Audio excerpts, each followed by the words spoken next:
name's Chris Horton, and today we're at the Fort Walton Beach MarineMax, and I'm on the 2019 NauticStar 223 dual console.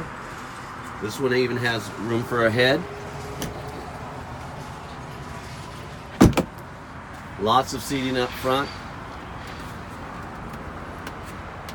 Ski storage, little live well, the bow ladder, anchor locker, even a pedestal for a fishing seat if you like.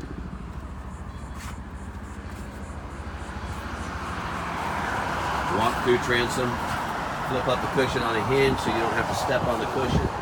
It's got the sea deck on the back, powered by a 150 Yamaha 4-stroke.